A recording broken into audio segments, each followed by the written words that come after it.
So what do you call yourself? Welcome to the LaTangela Show. Hey. Hey, what can I do for you this fine day? This is your destiny. Hot, hot, hot. Right now. Welcome to the LaTangela Show. Kick it. Come on in and enjoy yourself. Right now. We gon' party like no one else. Welcome to the LaTangela Show. Welcome to another episode of the LaTangela Show podcast. You know, it does my heart well to have this time together. And I got some of the best and the brightest, the most brilliant of them all in the hot seat and on the tan line. And today it is her first field trip to the madhouse, but just promise that it will not be the last. Oh, I hope not. Absolutely. Dr. Elizabeth Sutton, how are you? I'm fantastic. I'm so happy to be here. How are you? I'm good. Even better now that I have you, because we have so many questions that need answers. And I know that you are a key resource to make a lot of things happen. As the director of research for Women's Hospital, I can only imagine what comes across your desk day to day. That is a heavy title, and I want you to unpack that just a little bit.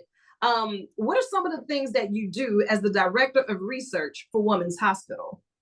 It's my favorite question I've been asked in a long time. I love bragging about our research program. You know, Women's Hospital has a research program that lives inside the hospital. And so the really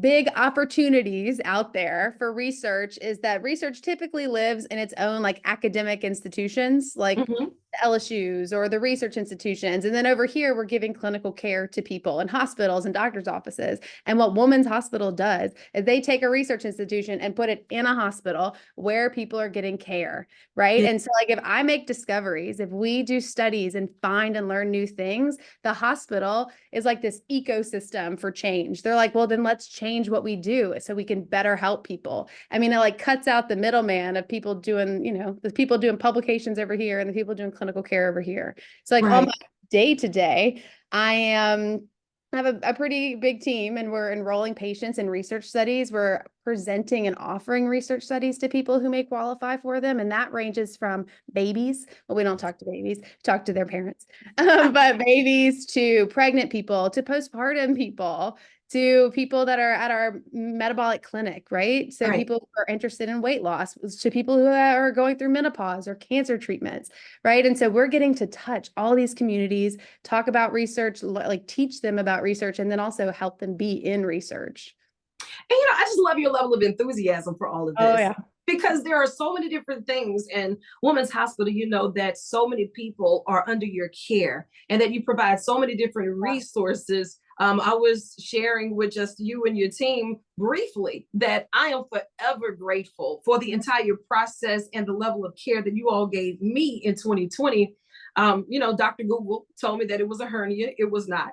It was indeed a 16.2 pound fibroid that was removed. But going through the entire process of finding the doctor, being able to navigate through the restrictions of COVID, having it removed, the aftercare, everything was done with such diligence and such attention to detail and concern. It was like the heart of that organization. It screams for me, and I'm not sure who all I need to say thank you to, but I'm screaming from the rooftops forever. Thank you, thank you, thank you for all that you all do, because it matters. It truly matters.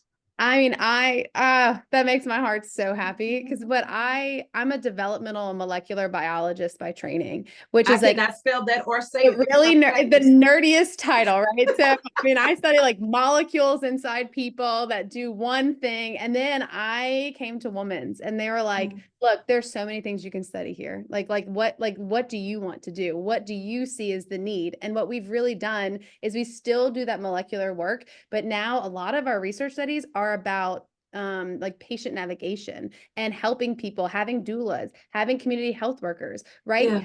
There is a journey. Rarely are you going to your doctor and she's like, looks great. And you're like, see you later. Like, no, like you need biopsies or tests or extra things. And sometimes those have results. I mean, like there's so many steps across the healthcare spectrum. And so some of our research now that we do is helping people navigate the healthcare system. And we have what's called community health workers and community health navigators.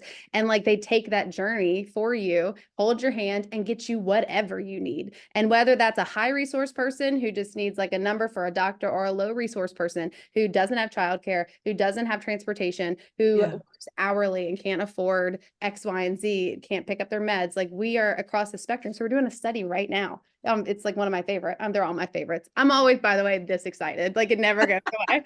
But I have had 2 babies here. I was born here. My sister was born here. My sister was born completely not alive, and they resuscitated her. And she is a brilliant, vibrant lawyer. I mean, like she has. We have. Woman's has cared for my family, and I will never leave this place because of it. Yeah. And we love you for it. Let me tell you, this is indeed an extension of your office. All of our listeners, all of our viewers, we all benefit from what you're doing. But with the research that you're conducting, if you're not reaching us and you're not getting the numbers or even the level of participation that you need, it's null, it's void, it goes away. Not the issue at hand, but the study itself. So now you have this new project, this new study, this new research that's taking place, the SWEET study. Now I want to hear all about it, because when it comes down to the SWEET study, I automatically started thinking, okay, this is gonna be good. What is the purpose of this study? That's a great question. So it's all about helping women have essentially healthy blood sugar, which is the irony of calling it the SWEET study. That's why we call it the SWEET study. But this study is designed for women who are postpartum that have had gestational diabetes. So I'm sure a lot of people have been pregnant that are listening. So, or they've had partners that are pregnant. Like when you're pregnant, right about halfway through your pregnancy, you go in and they give you that sugary drink to drink, and then they take your blood. They measure your blood a couple times after you've drinking this big drink. And that's to see if you have gestational diabetes. So that is technically defined as diagnosing diabetes the first time in pregnancy. Okay. And a lot of times, not to speak for all doctors in the universe, but a lot of times patients are told once you so you watch what you eat, maybe you take some medicine, you take some insulin, but once you have your baby, it goes away, right? So that's what we tell people, because for the most part, that's true. However, what I shout from the rooftops all day long is that just that experience in pregnancy now puts you at risk for type 2 diabetes for the rest of your life. So I'm really, I've had gestational diabetes before, twice. I'm really good at it. And so I've had it twice. And so if someone's sitting next to me, my age, my race, and has my pregnancy history, but no gestational diabetes, I have a 10 times increased likelihood of getting type 2 diabetes than that person next to me. And we don't not twice, not 3 or 4. You said 10 times? The odds ratio is actually like 9.7, not to be a nerd, but I rounded up to 10. So right. And so there is and it's no one's fault, and it's how the system is built, especially in the United States and how we do medicine. Your OBGYN takes care of you in pregnancy, and then you have your baby, and then you go on your way, right? And then you check in once a year. But your primary doctor takes care of you for all the other things, right? But if your primary doctor doesn't know that you've had gestational diabetes, because that's something your OBGYN helped you with, like how are they going to know you're at risk? There's a lack of communication somewhere between there. You don't know to ask these questions or to render that information. Yeah. So I'm always like, if you've had gestational diabetes, like tell your doctor, like let them know, because like then you're supposed to be doing extra screenings. They could help you with prevention. So that is kind of the genesis of where the idea came from. And I'm like, first of all, people don't know, and so I love just using research for everything, including patient education. And research can be used as a step, as a launching pad for lots of other things, including community education.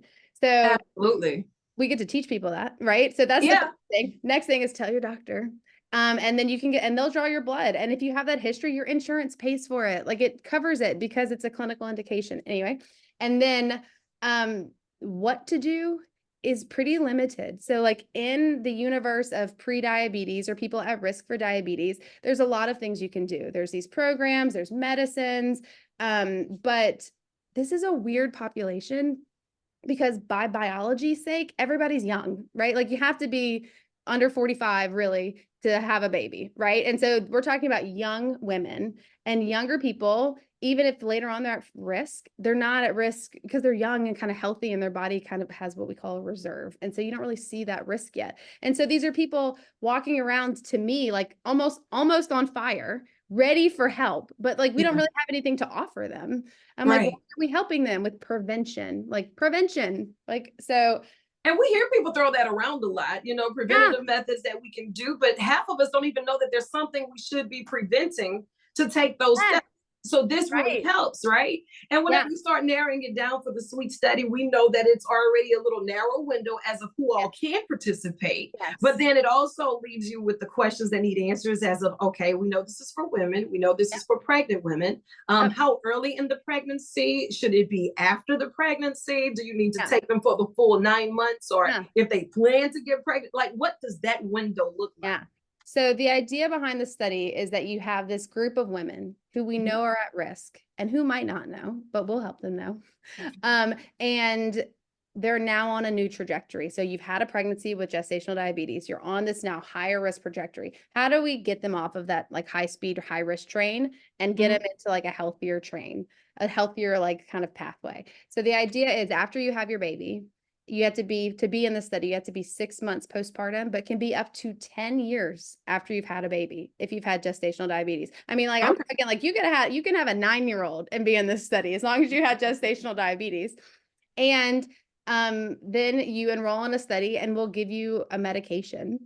It's a and it's called Ozempic. A lot of people have heard of Ozempic. So but we have heard of it. I don't think that we've heard of all of the preventative methods that comes along with it. We hear of it almost as a magic wand because, everything now with the hashtag and the retweet and different people have taken things that were meant for one purpose for other purposes. So hearing it from the researcher that can say this is what it's intended for in this moment will help us to then be able to navigate its best use for us. So now you're talking about the Ozempic in that lane, and they can have postpartum as of 6 months postpartum or a 10-year-old. So you can tell me that whole first decade postpartum. Do they need to be treated for their blood pressure or beforehand? So you need to have normal blood pressure. And we'll take your blood pressure. So what happens is if you hear about this study and you think maybe I want to do it, you can reach out to us and then we schedule like what we call a screening visit. You come in, you get all of these things done and we make sure that you qualify. And some of those things on the list, right, are your age, how postpartum you are. And it's open to up to 45-year-old women. 18 to 45 years old. You have to have a BMI over 25, so have to be overweight or heavier. And you have to have pre-diabetes. That's the tricky one because and I tell patients, don't worry about that one because the whole study is designed to help people that have pre-diabetes who are like almost to type 2 diabetes to try to get them all the way back to normal. However, the CDC just released some data that 1 in 3 Americans have pre-diabetes. 1 in 3 adults. Now, do you think that the 1 in 3 know that, or are they just statistics walking and have no idea? Yeah. And then the second statistic to that, the buddy statistic to that is of that 1 in 3 of that 1, 8 out of 10 of them have no idea. No idea. Just walking around here living our best life. Don't worry about no idea. Just one spoonful of sugar away and have no idea. Isn't that wild? So, and then the study, like the cherry on top of those statistics is like this study is for people at high risk for having pre-diabetes, diabetes. It's that GDM. So if you are thinking maybe this isn't me, come in and get a screening visit done. We draw your labs. We'll take your blood pressure. You'll do your weight, your height. We'll ask you some questions and we'll tell you, and it's all free and we'll give you your labs back too. So we'll let you know if you qualify, which is really nice. Yeah. The only other kicker probably on that inclusion exclusion list for people who are maybe interested in listening is that you can't want to have a baby during the study. So the study is 9 months from start to finish, and you can take Ozempic if you're pregnant or breastfeeding. And so I mean, it's funny when women call, we're like, okay, well, you can't have a baby. They're almost all of them are like, absolutely not. I'm not trying to have a baby, but maybe this is your first baby and you want a second, so that's something to consider so if you sign up for the study, we ask that you don't get pregnant, for that 9 months. And then after that. Yeah. And then, research is one of those things as you're getting this creates such a strong foundation and other things stem from it. We can walk away with our results in our labs that we were probably not Yes. privy to, because even with labs, different panels will show different things. Yep. You're looking for all of the things that we may Yep. not even be aware of. Yeah. I encourage all of our listeners and viewers to call or text 225-421-9185 or log on to womans.org/research. And with that, you'll have some other information. But once these ladies join the studies between the ages of 18 to 45, what should they expect? I know you gave the timeline of about 9 months, but Yeah. during that 9 months, Dr. Sutton, I love you, but I'm clenching right now. Like, what is she asking for these 9 months? Well, relax, because it's really not that much, in my opinion. So, you'll come in and get your screening visit, right, to see if you qualify. If you do, you will get, you have 2 visits.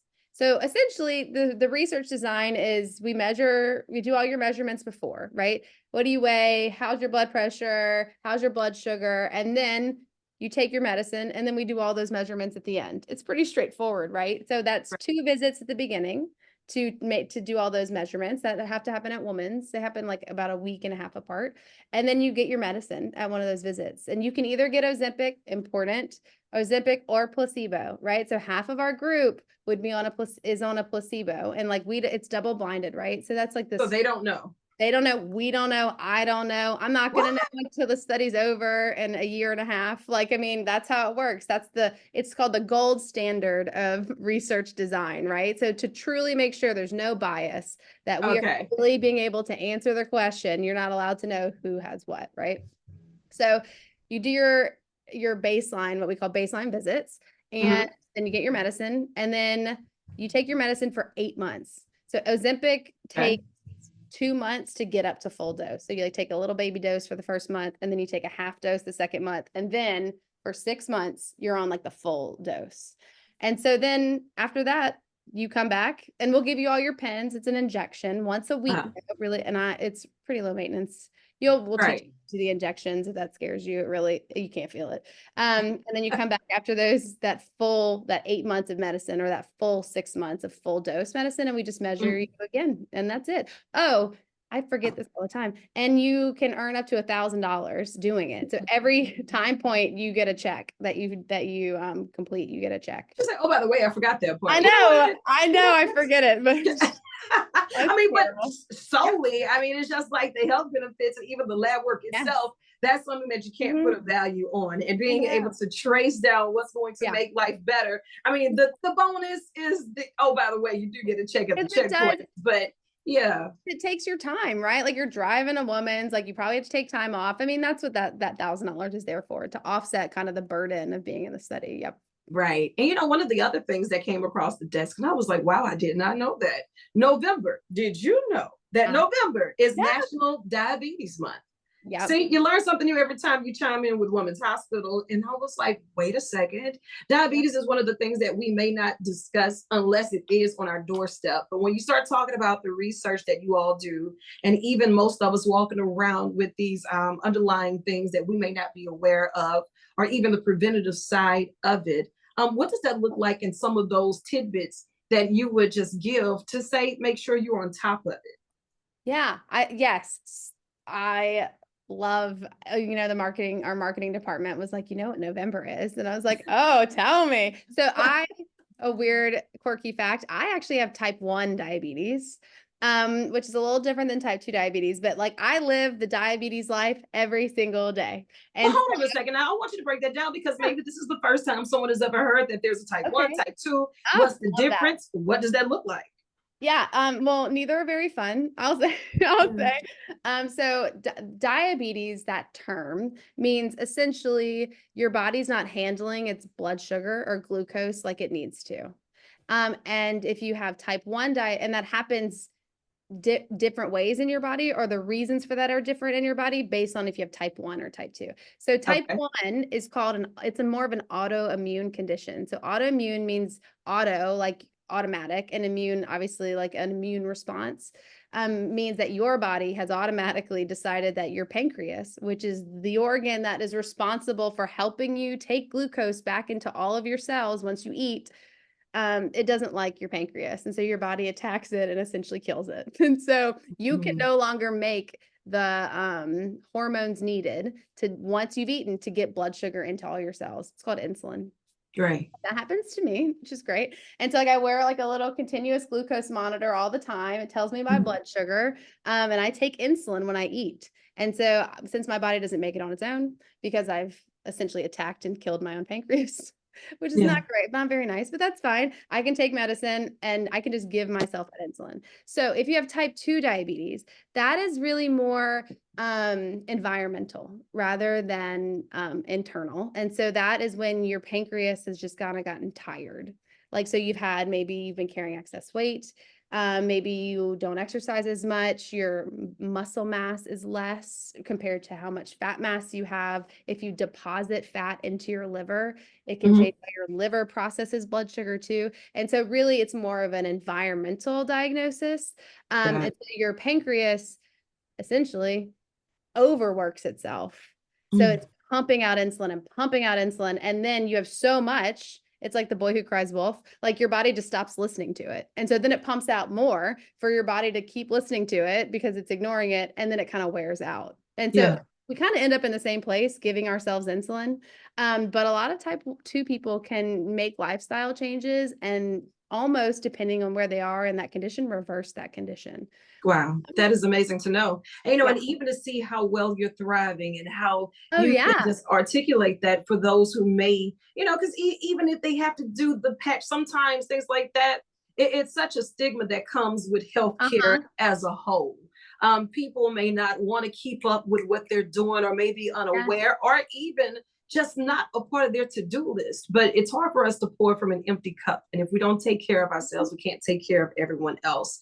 And the fact that Women's Hospital pours so much into the women in our community, and they have so many brilliant women that's leading the task force, I mean, it's just showing, all things excellent, darling, all things excellent. And I know that this is November, we're winding down the year, but as we prepare for 2025, I would love to create new opportunities and challenges, and to be able, not to just start the new year, new me, but find all of the entities within Women's Hospital to where we can invite the listeners and our viewers to do that and to participate in not just the research, but out of all of the care that you all provide, because what you do, it matters and is necessary, and it's making us better one block at a time. This sweet study is going on right now. What's the deadline to register for this, Doc? We only have 20 spots left. So if you're interested, I know. So if you're interested, we're in our last push. If you're interested, you need to reach out. At least probably by December, it was my guess that'll be full. So we've got 20 spots, and we can get you in really fast. And we do Saturday visits too. I know people are working. And so if they need an extra early visit or Saturday visit, we can do that too. But it's coming up. Yep. All right, good. Make sure that you give them a call or send them a text at 225-421-9185. Tell Shauna I remembered all of my words. 225-421-9185, because she is somewhere right now pointing at the board. Right. Don't forget the number. I know it already. Woman. That's right. And be sure to all go into womens.org/research. Doc, I know you're over there at the hospital, but I got to get you inside this hot seat at the radio station, let you curate the soundtrack for the day. Love that. Absolutely. And give us more of these stats. So I'm going to let you go now because you got more work to do, but you're not off the hook. You have to come back. Please. I will talk women's health and science any day of the week. Good. You know what? I'm working on something right now for Women's History Month. It's March. Put me on your calendar right now and consider it done. Yes, I'm in. Love it when a plan comes together. I know you have more work to do, so I'm going to let you chase the sun or let the sun chase you. But either way, get after it. I love you, and there's absolutely nothing you can do about it.